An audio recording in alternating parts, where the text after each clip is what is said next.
A-dec's Smart Start program offers first-time practice owners their deepest discounts on equipment and furniture for 2 years, plus other savings and complimentary services. Ask your A-dec rep for details and start smart with A-dec. Join Doctors Savannah Craig and Renetta Sartor as we navigate life beyond graduation. Real conversations about forging our own paths in our early years in our careers.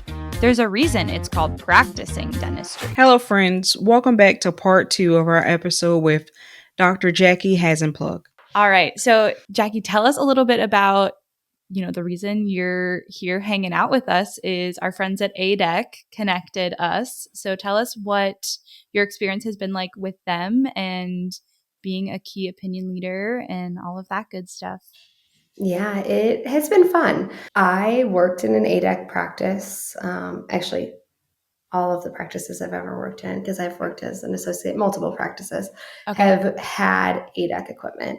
And so when I was planning on starting my own office, it was like not a question that it was going to be A-dec. I worked in one office that was not A-dec, and my body was killing me at the end of those days. And I could not do it.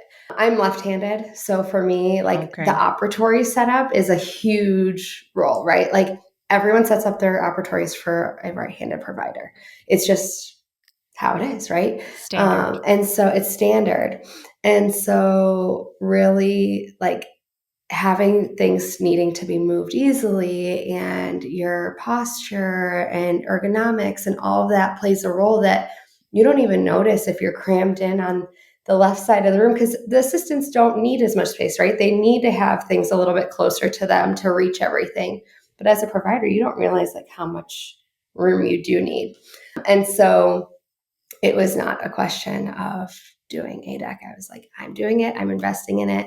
And they were fantastic to work with. Molly, which is one of our Chicago reps, she kind of took me under her wing and we went down to A-dec, the Nashville location, and we got to see everything and kind of pick everything out for the office with my Patterson reps as well.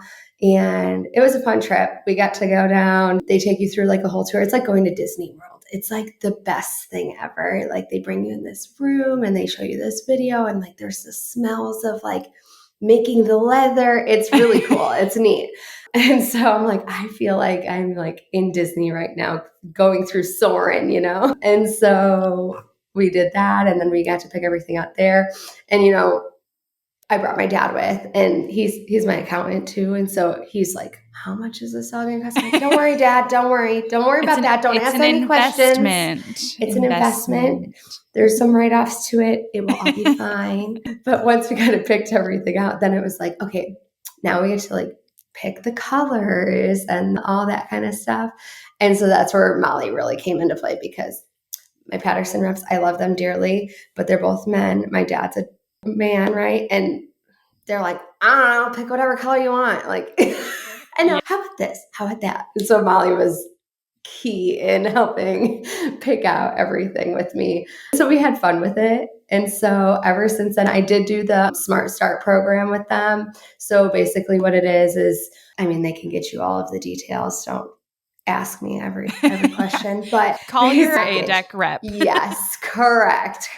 There's a package for startup offices.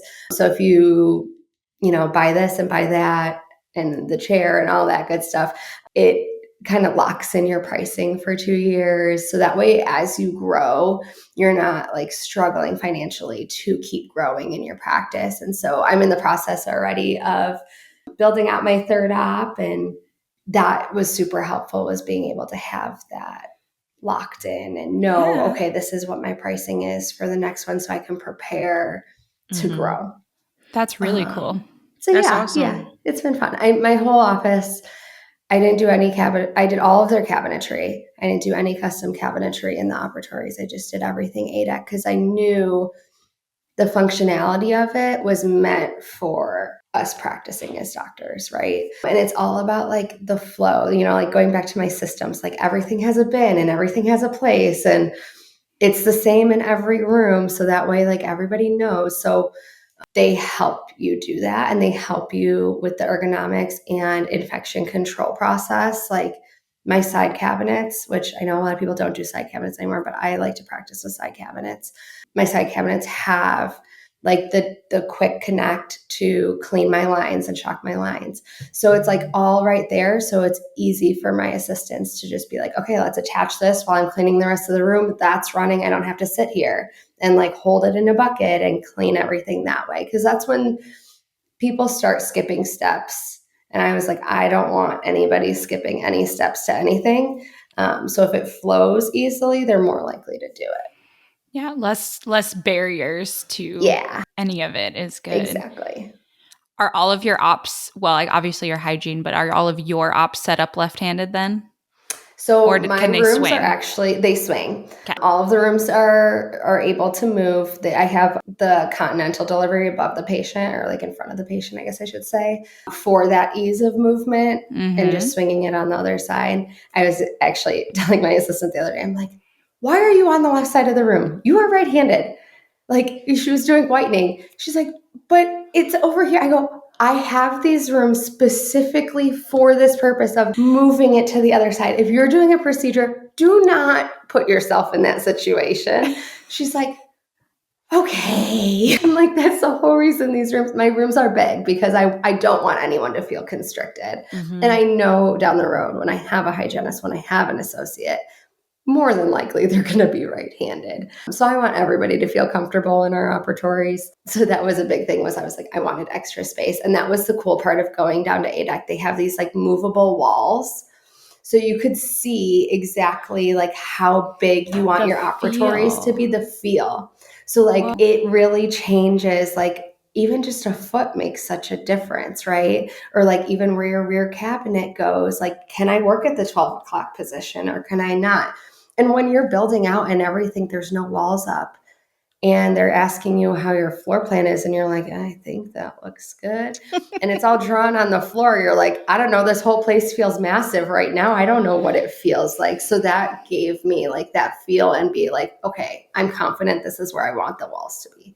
Because once the walls are up, there's no going back. You're not tearing it all down. So you're either going to suck it up or I don't know. So my office was an acquisition, and that was part of my thing. So like I was limited by how long the rooms are.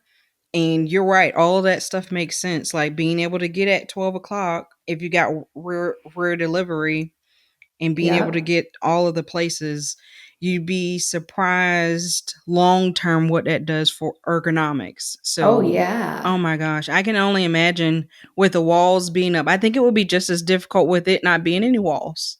To figure it out, is. to figure out how to do it. Yeah. Well, and it was like funny because especially when we went down to A-dec, right? I was like, okay, Dad, my dad's 6'4". Like, get in the chair. Yeah. And if he fits comfortably in an A-dec chair, right?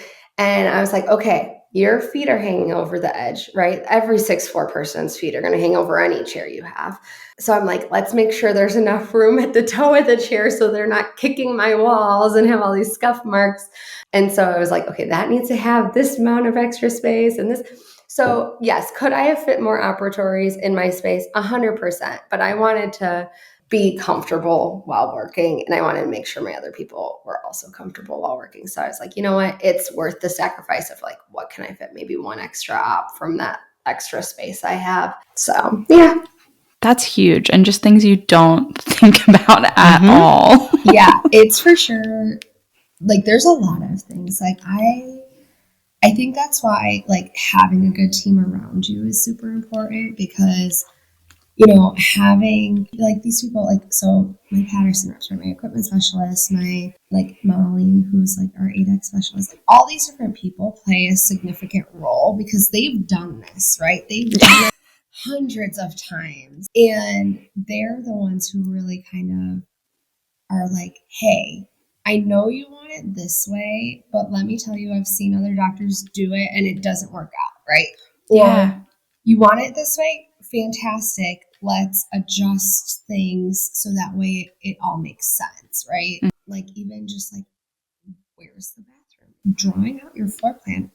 You don't really, you're like, I don't know, like close to the front. And you're like, well, your office, because it might smell up the office on occasion. And you're like, I never thought of that. You just work in offices and you're just sort of like, okay, like it's just organized the way it is. I don't know. Right. And so having that guidance of like, oh, you need like this amount of space for this type of chair, or this amount of space for your compressor and vac, or even just like the flow of sterilization, right? Like the difference of like one wall versus a U-shaped steri, and having, not as much, like you have a lot of wasted space in those types of areas and stuff like that I never thought about. So having those opinions were really helpful in being able to say, okay, like this is like the most like efficient way to do things. Kind of helped make those choices for me. I just read this book. It's called Work Clean, and it's all about like mise en place and chefs and how all of that is like set up to like not waste any movements, not waste any like anything. Everything is where you need it to be. And so that sounds very much like the same thing you were trying to design, is just everything flows. It supports the systems you have in place and all of those good things. Exactly. Well, cool. Do you feel? Oh, go ahead. I was going to ask, what is the one thing now where you are in your life in dentistry and just in general, what is the one thing you would tell your past self, like your D1 self, just trying to figure out life? What advice would you have? So I always knew I wanted to be a practice owner. That was something that I just like knew if I went into dentistry, I would own my own practice someday.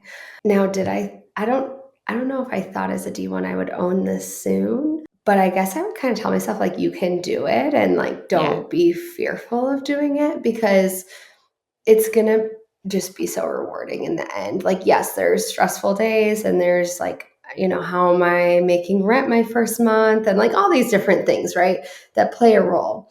But when you surround yourself by certain people and they help you along the way and they set you up for success, having those connections, like not being fearful of like going out and networking with people, and really like being involved in your community too. I think like I never saw myself being like, oh, let's sponsor like the St. Charles parade. Who am I? Like, but like just getting to know people in the area, like I never pictured myself being so like outgoing. Like, yes, I have an outgoing personality. I can talk to people, but I'm never one to just like go out and be like, hi, I'm so-and-so, and this is my story, Yeah. And so just telling myself like, you can do it. You can, find that pathway, I guess, and you will make it through dental school. It's a big one. I think my first quarter, I was like, I might have to drop out. Like, this is not for me. And my parents were like, what do you mean? Like, you cannot drop out now. And I was like, yeah, I know. So to like go from like thinking you might not make it to now you're a practice owner is like very crazy. Like, I never expected that. Yeah. That's amazing advice. That's so good. Yeah. Well, Jackie, we want to be respectful of your time and spending your Saturday morning with us. So thank you so much for joining us. Thanks for having me, guys. It was fun. Absolutely. Can you tell our folks where we can find you on social media, or your if website. We live in Chicago? Yes. How to get to you? Yeah. You can find me on Instagram. That's probably the easiest way. I have my professional page, which I think is like Dr. Jackie DMD or something like that. Hold on. Yeah, Dr.Jackie_DMD. Or you could follow my practice. That's where I post way more. I don't really post on my professional one as much. Smile Haven Dental Studio. You can also email me at info@yoursmilehaven.com. So awesome. Well, thanks again. This has been awesome. And we'll catch you all next time. Give Dr. Jackie a follow. Thank you for joining us for this episode of Beyond Graduation.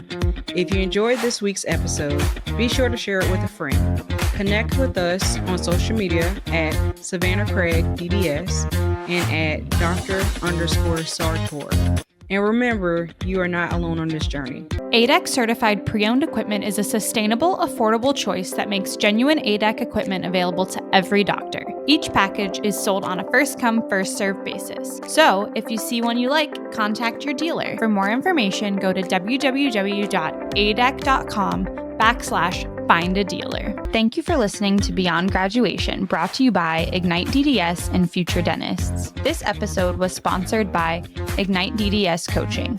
We build self-determined futures. For more information, please reach out to the Ignite DDS team.